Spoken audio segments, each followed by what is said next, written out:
I've been living in the south part of the Bay Area around San Jose since 1986. This area is called Silicon Valley, partly because it's literally a valley, with mountains surrounding it on three sides. It's really two mountain ranges, but the two ranges almost converge at the south tip of the valley, creating sort of a funnel at the southern end.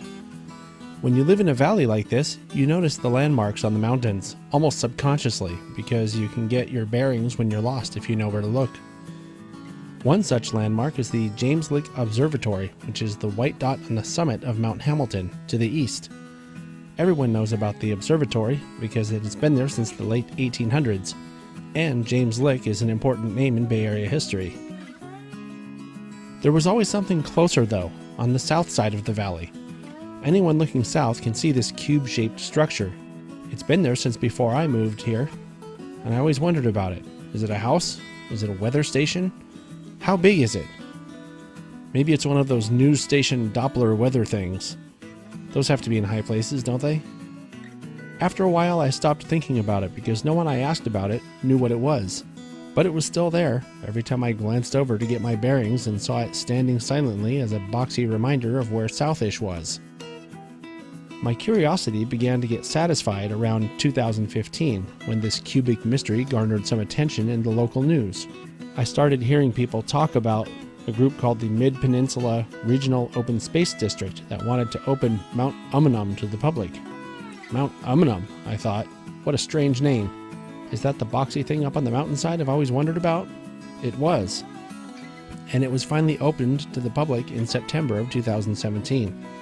This video documents my first trip to what I have since learned is one of the highest peaks in the Santa Cruz Mountains, standing just shy of 3,500 feet. Umunhum is the Ohlone word for hummingbird. The Muwekma Ohlone people were the original settlers of this area. Current-day bird watchers will tell you that Mount Umunhum is very popular with hummingbirds that can be seen in great numbers during certain times of the year. There's a huge variety of both bird and plant life in this area. Mount Umunhum Road is a turn off Hicks, a road locals sometimes take to and from Old Almaden.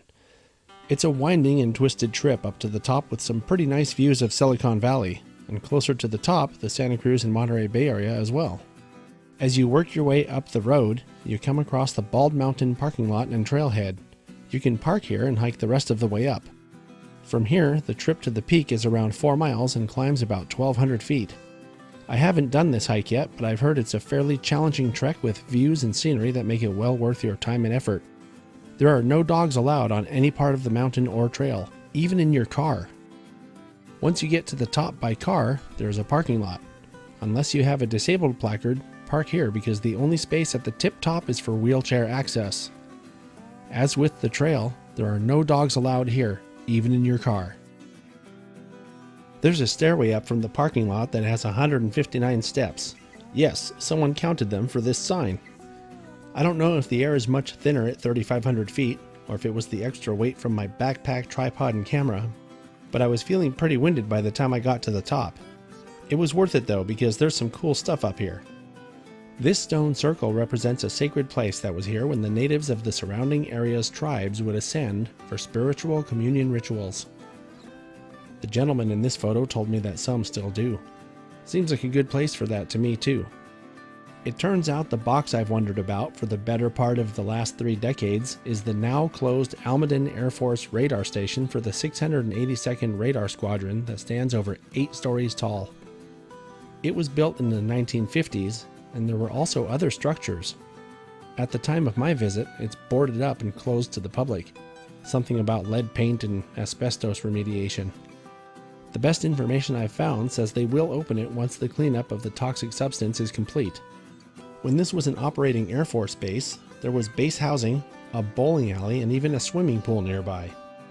The restoration of the area for the public to enjoy was a years-long effort by the Mid-Peninsula Regional Open Space District, who consulted with several stakeholders in the area, including veterans organizations and Native American cultural groups as well. According to some of the information I've uncovered in my research for this video, the temperature on the summit can vary greatly from the temperature at the base of the mountain. On the day I made the trip, December 5th, there was only about a 2-degree difference in temperature from 57 degrees at the bottom around 10 a.m. to 55 degrees at the summit around 11:50, and very little wind at the summit. I mentioned this because my experience seems to have been a bit of an anomaly, and even though I was prepared, I did not need the additional jacket I brought. If you plan to make this trip, dress in layers just to be safe.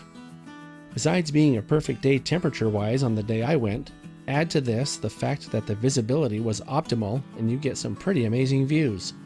From here I could see San Francisco, which is about 60 miles away.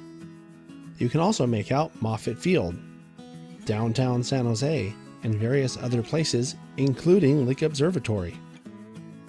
I'll document a trip to Lick Observatory and Mount Hamilton for the channel on a future video.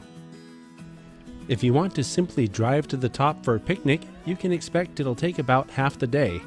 There are restrooms available at the main parking lot, but no running water, so you'll have to bring that with you.